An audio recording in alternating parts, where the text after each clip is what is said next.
안녕하십니까. 공장장 권한대행 이정열입니다. 어제 처음 권한대행 업무를 맡았었는데요.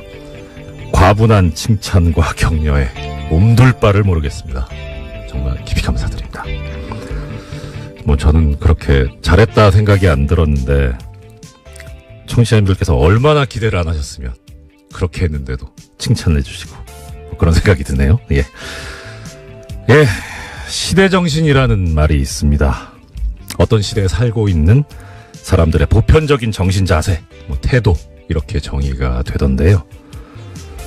한 해를 마무리하는 지금 2017년의 시대정신은 무엇일까 한번 생각을 해봤습니다. 작년 말부터 시작된 이 광장에 뜨거웠던 열기, 촛불, 그리고 국민의힘으로 이루어낸 최고 권력자 파면, 문자 참여운동 등등을 생각해보면은 현재 시대 정신은 국민 참여, 직접 민주주의가 아닐까 하고 감히 말씀을 드려봅니다. 이렇게 국민들은 능동적이고 깨어있는데 이런 훌륭한 국민들을 아직까지 가르치려고 드는 사람들이 있어요. 그 사람들은 스스로를 지식인이네, 오피니언 리더네 이렇게 얘기를 하더라고요. 아무리 많이 배우면 뭐합니까? 아무리 번듯한 직업 갖고 있으면 뭐합니까? 연봉 많으면 뭐합니까? 시대정신을 모르는데. 국민을 가르치려고 들지 마십시오. 가장 훌륭한 스승은 바로 이 나라의 주인인 국민입니다. 농부가 어찌 밭을 탓합니까? 연휴를 마치고 일터로 향하고 계신 우리 위대한 대한민국 국민 여러분, 오늘도 힘내보십시다. 이상 공장장 권한대행 이정열 생각이었습니다. 공장문 열겠습니다. 어제 뵙고 오늘 또 뵙는데 항상 반갑네요. 네, 반갑습니다. 예. 자, 오늘 좀 걱정은 돼요. 저 어제가 크리스마스여가지고 과연 뉴스가 있을까 싶은데 그럼에도 불구하고 또 튼실하게 준비를 해오신 김은지 기자님의 오늘 활약을 기대해보겠습니다. 어떤 소식 먼저 전해주시겠습니까? 네, 어제 크리스마스였는데요. 더불어민주당 추미애 대표와 자유한국당 홍준표 대표가 충북 제천 화재 현장을 찾아갔습니다. 두 사람은 사고 원인 및 대책을 놓고 극명한 입장 차이를 보였는데요. 추 대표는 소방 인력 및 장비 등의 확충이 시급하다라고 강조했고요. 반면에 홍 대표는 현장의 잘못된 대응으로 피해를 키웠다면서 세월호 참사 때와 닮은 꼴이다라고 지적했습니다. 예. 불행한 일이 벌어진 거는 이제 벌어진 거고, 문제는 원인을 어디에 두고 다시는 그런 일이 없도록 우리가 대비책을 세워야 되는데, 지금 말씀하신 바와 같이 원인에 대해서 서로 상반되게 생각들을 하고 계신 것 같아요. 근데 일단 좀 신경 써봐야 될 거는 객관적인 어떠한 상황이 과연 제대로 돼 있는가 하는 것을 염두에 둬야 될 것 같은데. 네, 그래서 추미애 대표 같은 경우에는 어제 지방의 열악한 소방 인프라 개선돼야 된다는 점을 강조했는데요. 네네. 현장에 들어갈 수 있는 요원은 4명뿐이었다라면서 적절한 소방 장비와 소방 인력이 신속하게 투입됐다라면 하는 아쉬움이 남는다라는 이야기를 강조했습니다. 예, 그렇습니다. 이 제천 화재 발생한 제천 같은 경우에 인구가 한 13만 여분 정도 된다고 그렇게 들었는데 이 도시의 사다리차가 하나라고 그러더라고요. 네, 굉장히 소방 인력도 부족하고요. 소방 장비도 부족해서 여러모로 현장에서 애를 먹었다라는 것들은 여러 차례 보도가 나왔습니다. 예, 그렇죠. 그리고 추미애 대표도 지적을 했는데 현장에 들어갈 수 있는 요원이 4명뿐이다. 그러니까 전부 소방서에 계신 분들이 10분 정도? 3교대제로 운영하고 있으니까 산술적으로 생각해도 3분, 많으면 4분. 근데 또 그런 말씀들 하시더라고요. 그러니까 실제 편제는 그렇게 돼 있는데 막상 신고받고 출동할 때는 2명만 가도 다행이다. 1명이 가는 경우가 너무 비일비재하다. 그러면서 가시면 사다리차 설치해야죠. 제일 많이 하시는 말씀이 그거더라고요. 왜 불 끄시려면 소방호스 가지고 물을 뿌려야 되잖아요. 근데 그냥 봐도 소방호스 이거 수압이 상당할 텐데 혼자서 갖고 하시면 이렇게 반동이라 그래야 되나요? 이렇게 튀어나와가지고 어떻게. 몸이 밀릴 수 있는. 그렇죠. 그거 훨씬 더 품이 있어 보이네요. 네, 반동이 더 그렇습니다. 반동은 왠지 반동 분자가 생각나서 좀 종북스러워서 싫어요. 네, 그래서 이 두 분이 해서 조를 이뤄야 되는 상황일 것 같은데요. 조를 이뤄야 된다. 이것도 좋은 표현이네요. 예, 감사합니다. 오늘 저는 안 되네요. 일단 현장의 인력과 장비가 이렇게 부실하고 열악한데 이건 확충해야 되지 않느냐. 네. 예. 오늘 아침 한겨레신문이 그와 같은 지적들을 했는데요. 서울 등 대도시와 제천 등 중소도시 사이의 소방 경력 차이가 굉장히 크다라는 겁니다. 제천 같은 경우에는 서울에 비해서 소방 인력이 절반이다라는 건데요. 네. 기본적으로 어떤 위험의 양극화가 있을 수밖에 없는 상황이다라는 거죠. 그렇죠. 사실 뭐 수도권에 사는 분들이나 뭐 지방 도시에 사는 분들이나 뭐 생명의 소중함 다 똑같잖아요. 그러니까 여기에 대해서 격차를 두면 안 되는데, 그런 또 보면은 여기에 대해서 사람들이 얘기를 할 때 이런 얘기들을 합니다. 지방자치단체 중에 소방서 설치가 안 돼 있는 데도 있고, 또 그런데 한편으로 집값 떨어진다고 소방서 설치를 반대한 지방자치단체도 있고, 또 이거 관련해서 그런 얘기가 있습니다. 소방직을 국가직으로 네, 지금 그렇죠. 이제 지방자치단체한테 맡겨져 있는데 지금 소방 인력들의 굉장히 큰 염원 중에 하나입니다. 그렇죠. 네. 이게 어떻게 보면 그 지방분권화를 권력의 분산을 요구를 하고 있으니까 지방직화하는 게 맞지 않느냐, 그대로 두는 게 맞지 않느냐 하는데 지방직이 되려면 전제로서 지방자치단체의 예산이 풍부하고 그렇게 해서 지원이 잘 될 수 있어야 되는데 사실 우리나라 지방자치단체 중에 이 재정 자립도가 높은 데가 그렇게 많지 않지 않습니까? 그러니까 이런 인명을 다루는 생명과 국민의 안전을 다루는 이런 직은 그야말로 국가직으로 해서 빨리 예산 확충을 시키고 국민의 안전과 생명을 지킬 수 있도록 했으면 하는 그런 마음입니다. 그다음 뭐 제천 화재가 아무래도 큰 뉴스였으니까 관련 뉴스가 또 있는 것 같은데요. 네, 관련해서요. 이 지역의 국회의원인 자유한국당의 권석창 의원이 출입이 통제된 화재 현장에 들어가서 논란이 일었습니다. 화재 현장 방문해서 30분간 둘러보고요. 자신의 휴대전화로 현장을 촬영했다라고 하는데요. 못 들어가게 막자 자신이 국회의원이다라고 주장했다라고도 알려져 있습니다. 왜 들어가셨답니까? 혹시 알려진 바가 있습니까? 자신의 주장은요. 네. 현장을 찾은 것은 의정활동의 일환이다라는 건데요. 현장을 통제해서 처음에는 경찰들과 실랑이가 있었지만 안전장비 갖추고 경찰관 입회하에 현장 들어갔다라고 주장하고 있습니다. 뭐 지역 국회의원이시니까 찾아가시는 것이 꼭 나쁘다고 할 수는 없는데 근데 이 현장이 아직 지금 뭐 조사가 완료된 게 아니라서 증거가 보존이 돼야 될 텐데 이 비전문가가 들어가서 좀 그렇지 않나 싶은데 네. 게다가 유족들도 출입을 못하고 있는 상황이라고 하는데요. 그래요? 유족 대표 일부만 지난 23일에 합동 감식에 참관했다라고 합니다. 그렇기 때문에 현장에서 굉장히 여러 말이 나왔다라고 하는데요. 이게 그냥 뭐 이거 느낌인데 이 경찰분들께서 출입을 제지하셨으면 예전에 그 누구시죠? 김문수 경기도지사님. 네, 이제 119에 전화해서 굉장히 유명한 말을 했습니다. 나 김문수인데. 맞다, 순대. 예. 그 순대가 아니고. 그렇죠. 네. 지사님이라고 안 하셨나요? 처음에 경기도지사라고 했는데 그렇죠. 이제 그것을 알아듣지 못하니까 아마 자신의 이름을 밝혔던 것 같기도 하고요. 여기서도 그러면 나 국회의원인데라는 말이 나왔을 법한데 어떻습니까? 현장 제지하니까요. 충북 경찰서장에게 전화했다라는 보도를 제가 일부 봤는데 정확하게는 서장님한테 전화를 하시고 이런 것을 우리는 갑질이라고 하지요. 그래도 불행한 일이 벌어졌는데 가급적이면 좀 빨리빨리 이렇게 대처를 해서 상처를 치유할 수 있도록 서로 좀 힘을 합쳤으면 좋겠습니다. 여기 좀 도와주십시오. 네.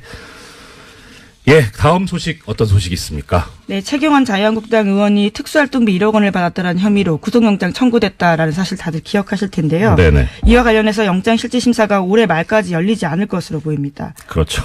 23일 종료 예정이었던 12월 임시국회가 여야 대치로 내년 1월 9일까지 연장됐기 때문인데요. 체포동의안을 처리할 국회 본회 일정이 잡히지 못하고 있습니다. 이게 원래 법에 의하면은 법원이나 검찰로부터 체포 요구에 관한 이제 동의안이 접수되면은 그것을 본회의에 보고를 하고 최초로 열리는 본회의에 보고를 하고 보고한 때로부터 24시간부터 12시간 사이에 표결을 하게 돼 있는데 이 보고조차도 지금 안 돼 있죠. 본회의가 열리지 않아가지고 원래는 22일 날 보고하고 그 다음에 끝내기로. 네, 그렇죠. 표결조차 하지 않기로 합의한 바가 있는데요. 그랬죠. 지금 이 일정 자체가 진행되고 있지 않은 겁니다. 대놓고 직무유기하겠다는 거잖아요. 참 안 그래도 정치권이나 국회 그 신뢰도가 높지 않은데 이런 식으로 또 그 와중에 이제 그 본회의도 열리지 않았으니까 원래 임시국회가 특별한 의사일정 합의 없으면 30일 회기여가지고 그러니까 지금 아까 말씀하신 대로 1월 9일까지인데 자 1월 9일까지 해넘겨서까지 그러니까 의사가 있는지 아닌지까지는 모르겠는데 이거 방탄국회 아닙니까? 예, 좀 국민들하고 자꾸 이렇게 거리감 생기는 이런 행동을 자꾸 해서 어떻게 하시려고 하는지 참 심히 걱정스럽습니다. 네, 뿐만 아니라 이우현 자유한국당 의원 같은 경우에도요. 이번 주 중으로 사전 구속영장 청구될 방침이다라고 알려져 있는데 네. 10억 원대 불법 정치자금 및 공적 헌금 받은 혐의거든요. 예, 이 또한 같은 상황입니다. 이분은 편찮으시죠? 네. 많이들 건강들이 안 좋으신 것 같아요. 날도 안 좋고 그래서 예 속히 쾌유 치료를 받으셔가지고 쾌유하셔서 영장실질심사에 임하셨으면 좋겠습니다. 예, 다음 뉴스는요. 네, 뉴스타파가 홍준표 자유한국당 대표의 유죄 혐의를 입증할 정황 증거 하나를 찾았다라고 보도했습니다. 홍 대표는 성완종 전 경남기업 회장에게 1억 원을 받았다라는 혐의로 재판받았지만요. 어제 전해드린 바와 같이 대법원에서 최종 무죄 났습니다. 법원의 판단은 돈을 줬다고 말한 성완종 전 회장이 숨지게 전한 인터뷰가 증거 능력이 없고 또 돈을 전달했다고 하는 윤승모 전 경남기업 부회장의 진술의 신빙성이 떨어진다라고 판단했는데요. 윤 전 부회장 같은 경우에는 돈을 홍준표 의원실에서 줬다라고 했는데 당시 상황을 묘사한 바가 있습니다. 그런데 이 부분이 신뢰성이 떨어진다라는 거거든요. 뭐라고 진술했냐면 네. 척당 불기라는 글씨가 의원실에 걸려 있었는데 홍준표 대표 쪽 반박은 그것은 의원실이 아니라 당대표실에 걸려 있었다라고 주장한 겁니다. 그러니까 의원실엔 한 번도 걸려 있은 적이 없다라는 것들을 법원이 받아들인 건데요. 네네. 그런데 뉴스타파가 찾아낸 동영상을 보면 2010년 당시에 홍 대표 의원실에 관련된 글씨가 붙어 있습니다. 아이고 뭐 일반적으로 생각할 수 있는 거는 아니 왜 이렇게 바로 나올 거짓말을 하냐 하는 그런 비판 있을 수 있는데 저는 이 소식을 듣고 그 생각이 들더라고요. 빨리 좀 내놓지. 늦게 찾아나 봅니다. 그러니까요. 네. 아유 아까워요. 자 이거 관련해 가지고 많은 분들이 물으시는 게 그 새로운 증거가 나오지 않았냐. 그러면 이걸로 이제 상황이 바뀌었으니까 재심을 해서 처벌을 할 수 있지 않겠느냐 그런 문제를 제기를 하시던데요. 우리나라 형사소송법에 의하면 재심은 피고인에게 유리한 경우에만 할 수 있습니다. 무죄가 되거나 내지는 적어도 형을 낮출 수 있는 사정이 생겼을 때 그런 증거가 발견되었을 때 그때 할 수 있는 건데요. 근데 지금 이것은 피고인한테 불리한 거라서 이거 일사부재리 원칙 때문에 재심은 우리 법상 허용이 안 됩니다. 많이 안타까우시겠지만 법이 그렇기 때문에 법이 그렇다는 것을 좀 알아주셨으면 하는 그런 마음입니다. 예, 그리고 또 중요한 소식이 하나 있다고요? 네, 검찰 과거사위원회 검토 대상 사건에 배우 고 장자연 씨 사건 등 8건이 추가됐다라고요. 중앙일보가 보도했습니다. 검찰 과거사위는 검찰의 부적절한 사건 처리 의혹을 조사하는 건데요. 네. 장자연 사건 같은 경우에는 2009년 탤런트 장 씨가 유력 인사들의 접대를 받다가 스스로 목숨을 끊으면서 수사가 시작됐습니다. 네. 당시에 일부 인사에 대한 봐주기 의혹이 제기된 바가 있는데 법무부 검찰 과거사위가 이것들을 다시 검토하겠다라고 밝힌 겁니다. 자, 검찰 과거사위원회에서 새로 이제 과거의 부실 수사에 관해서 진상조사를 하겠다는 말씀인데 지금 그 중에 장자연 씨 사건 기자님께서 말씀을 주셨습니다. 아시는 분들은 또 아시겠지만 어떤 분들은 또 모르실 수도 있으니까 이 사실관계를 좀 김 기자님께서 약간 설명해 주셨으면 좋겠습니다. 네, 이제 2009년에 벌어졌던 사건인데요. 말씀드렸던 바처럼 유력 인사들의 접대를 강요받다가 스스로 목숨을 끊었다면서 유언을 남기고 그리고 그 유언장이 있었거든요. 네네. 그 내용들이 그 당시 굉장히 화제였습니다. 예. 그런데 경찰 수사가 시작되었는데 경찰은 5명을 불구속 기소 의견만 하고 검찰에 송치했습니다. 그런데 그때는 성접대 의혹이 아예 빠져 있었거든요. 그러니까 이 문건에 보면요. 조선일보 사장이라는 표현이 있는데요. 이와 같은 술자리 참석했다라고 했던 인사들 10명 이름 모두 빠져 있었던 겁니다. 네. 그래서 검찰의 수사를 이어받았는데 김종승 씨와 유정호 씨 당시 매니저와 그리고 대표만 명예훼손 혐의 그리고 폭행 혐의로 기소가 됐고요. 나머지는 모두 무혐의 처리된 바가 있습니다. 이게 지금 사실 애청자 여러분 꼭 기억해 주셔야 되는 게요. 이 장자연 씨, 고 장자연 씨 사건이요. 김은지 기자님 전문입니다. 예, 저기 주진우 기자가 전문이셨고요. 저는 예, 같이. 그런 미담은 얘기하지 마시고요. 김은지 기자님 전문입니다. 예, 아니면 앞으로 전문으로 하도록 오늘부터 하겠습니다. 바로 전문이 되실 거고 계속 우리 애청자 여러분들 기억하시죠? 다스는 누구 겁니까? 이거는 뉴스공장에서 시작이 돼서 계속 하고 있죠. 장자연 씨는 누가 죽였습니까? 는 김은지 기자님께서 계속 파주실 것으로 기대하고 있습니다. 굉장히 무거운 숙제를 또 전해주시는데요. 예. 자, 여기에 근데 이제 관련되는, 아까 이제 뭐 접대 강요도 있었고, 껄끄러우실 수도 있는데, 언론사가 관련이 돼 있지 않습니까? 네, 그 당시에 그래서 검찰 공소장을 보면요.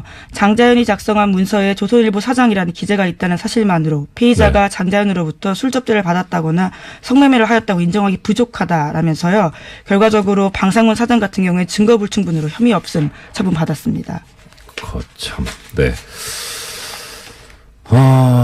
그렇게 수사가 끝이 종결이 되고 그리고 나서 저는 자세히는 모르는데 그게 되게 마음이 아팠어요. 그러니까 장자연 씨에서 남긴 말씀 중에 어머니 기일인데 제사 때인데 나오라고. 어떻게 사람이 그럴 수가 있을까 싶었었거든요. 네, 참 어제 전해드렸던 성완종 전 회장 사건도 그렇고 지금 이 장자연 씨 사건도 그렇고 돌아가신 분들이 참 억울한 죽음이 되지 않도록 우리가 함께 애써서 잘 좀 밝혀봤으면 또 이 검찰 법무부 과거사위원회도 검토 대상 제대로 좀 해줬으면 좋겠습니다. 시간이 많이 흘렀는데 사실 여러 가지 소식을 준비해 오셨지만 어제 청취자 여러분들하고 약속드린 게 있죠. 삼성언론재단에서 언론인 분들, 우리 시사인에 계신 분들이나 TBS에 계신 분들은 안 보내주고 다른 분들만 보내줬다는 이 엄청난 잘못에 관해서 오늘 좀 이어서 이야기를 해보겠습니다. 지금 언론재단 나오는데 이 언론재단이요. 실제 사업이 어떻게 되는지 혹시 나온 얘기가 있습니까? 비용이라든가 회계를 어떻게 처리한다 이런 것들요. 언론재단은 아니고요. 이게 지금 삼성 해외 연수 사업이라고 할 수 있는데요. 이제 주신 자료들을 보면 어제도 말씀을 잠깐 하셨지만 소속사 대표의 추천을 받은 언론인이 그 그룹당 한 명씩 추천을 받아서 갈 수 있는 상황인데 1년 동안 $10,000를 학비로 받게 되고요. 또 체제비 같은 경우는 $3,500를 받는다라고 합니다. 여기 보면 월요? 그렇죠. 여기 보면 삼성언론재단의 경우 목적 사업비의 80%, 그다음 상남언론재단 여기는 LG 계열인데요. 이 85%를 언론인 해외 연수와 어학교육 지원에 사용해 오고 있다고 합니다. 그러니까 이 재단 자체가 아예 그 목적인 거죠. 보면 참 이게 사업이 96년 삼성언론재단 같은 경우에 시작이 되죠. 시작이 되고 2016년까지 있었습니다. 여기 기술을 그래서 하나씩 붙이시더라고요. 삼성언론재단에서 보면 22기까지 2016년에 그래서 이제 2017년은 못 가셨고. 근데 오늘 드리고 싶은 말씀은 이겁니다. 이 중에 2000년도에 6기로 다녀오신 당시 모 신문이라고 할 거 있나? 경향신문의 문화부 차장님 당시 다녀오신 분이 계세요. 이분이 그러니까 결국 삼성언론재단 삼성 돈으로 다녀오신 거죠. 여기에 대해서 그리고 나서 2009년에 본인이 근무하시는 신문에 칼럼을 쓰신 게 있습니다. 제목은 굿바이 노무현. 이 글에 보면 이런 얘기가 나옵니다. 참여정부의 실정으로 서민들이 가난해지는 동안 노무현 패밀리는 부자가 되었다는 사실은 변하지 않는다. 재벌개혁을 다짐하고는 삼성에 국정을 위탁하고 특권 없는 사회를 만들겠다고 하고는 스스로 특권층이 되고 시장개혁 대신 시장 만능의 우상을 퍼뜨림으로써 노무현을 통해 세상의 낡은 질서를 바꾸려 했던 그 열정을 싸늘한 냉소로 바꿔놓고 삼성에 국정을 위탁했다. 사실인지 아닌지 모르겠는데 삼성 돈으로 유학 다녀오신 분이 하기는 좀 썩 적절한 말씀은 아니지 않나 싶은 생각이 얼핏 들었고요. 이 칼럼이 2009년 4월 15일에 실리는데 아주 공교롭게도 한 달 후에 노무현 대통령이 서거를 하시죠. 뭐 이게 꼭 원인이 되겠습니까마는 참 아픈 칼럼이었고, 이래도 되는가 하는 그런 생각이 들게 하는 내용이었습니다. 이것에 관해서는 또 여러 가지 준비를 하고 있는데요. 아마 중간에 제가 공장장 권한대행에서 잘리면 못할 거고 내일 잘릴 수도 있다라는 마음으로 빨리빨리 정리를 해서 조사를 해가지고 보내드리도록 하겠습니다. 한 30초 남았네요. 오늘 내가 이 소식은 꼭 전해드리려고 했는데 못했다 하는 거 말씀 주시죠. 네, 제목만 그럼 말씀드리면요. 네. 국민의당 전당원 투표가 지금 현재 세대결 양상이라고 합니다. 예. 그래서 반대하는 의원들이 지금 오늘자로요. 남부지법에 그 심리를 넣어 가처분 신청서를 제출했는데요. 그와 네네. 관련된 결정도 아마 빨리 날 것으로 보입니다. 투표를 막아달라는 거니까 투표하기 전에 결정을 법원이 해줘야 되겠죠. 법원의 신속한 결정을 바라마지 않습니다. 지금까지 시사인의 김은지였습니다. 감사합니다. 네, 고맙습니다. 술 염두에 둬야 될 것 같은데. 네, 그래서 추미애 대표 같은 경우에는 어제 예. 지방의 열악한 소방 인프라 개선돼야 된다는 점을 강조했는데요. 네네. 현장에 들어갈 수 있는 요원은 4명뿐이었다라면서 적절한 소방 장비와 소방 인력이 신속하게 투입됐다라면 하는 아쉬움이 남는다라는 이야기를 강조했습니다. 예, 그렇습니다. 이 화재 발생한 제천 같은 경우에 인구가 한 13만 여분 정도 된다고 그렇게 들었는데 이 도시의 사다리차가 하나라고 그러더라고요. 근데 굉장히 소방 인력도 부족하고요. 소방 예. 장비도 부족해서 여러모로 현장에서 애를 먹었다라는 것들은 여러 차례 보도가 나왔습니다. 예, 그렇죠. 그리고 추미애 대표도 지적을 했는데 현장에 들어갈 수 있는 요원이 4명뿐이다. 그러니까 전부 소방서에 계신 분들이 10분 정도 3교대제로 운영하고 있으니까 산술적으로 생각해도 3분, 많으면 4분. 근데 또 그런 말씀들 하시더라고요. 그러니까 실제 편제는 그렇게 돼 있는데 막상 신고받고 출동할 때는 아닐까 하고 감히 말씀을 드려봅니다.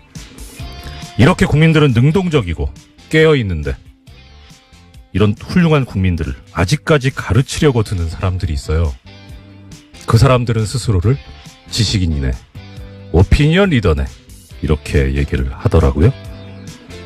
아무리 많이 배우면 뭐합니까? 아무리 번듯한 직업 갖고 있으면 뭐합니까? 연봉 많으면 뭐합니까? 시대 정신을 모르는데. 국민을 가르치려고 들지 마십시오. 가장 훌륭한 스승은 바로 이 나라의 주인인 국민입니다. 농부가 어찌 밭을 탓합니까? 연휴를 마치고 일터로 향하고 계신 우리 위대한 대한민국 국민 여러분, 오늘도 힘내보십시다. 이상 공장장 원한대행 이정열 생각이었습니다. 공장문 열겠습니다. 어제 뵙고 오늘 또 뵙는데 항상 반갑네요. 네, 반갑습니다. 예. 자, 오늘 좀 걱정은 돼요. 어제가 크리스마스여가지고 과연 뉴스가 있을까 싶은데 그럼에도 불구하고 또 튼실하게 준비를 해오신 김은지 기자님의 오늘 활약을 기대해보겠습니다. 어떤 소식 먼저 전해주시겠습니까? 네, 어제 크리스마스였는데요. 더불어민주당 추미애 대표와 자유한국당 홍준표 대표가 충북 제천 화재 현장을 찾아갔습니다. 두 사람은 사고 원인 및 대책을 놓고 극명한 입장 차이를 보였는데요. 추 대표는 소방 인력 및 장비 등의 확충이 시급하다라고 강조했고요. 반면에 홍 대표는 현장의 잘못된 대응으로 피해를 키웠다면서 세월호 참사 때와 닮은 꼴이다라고 지적했습니다. 예.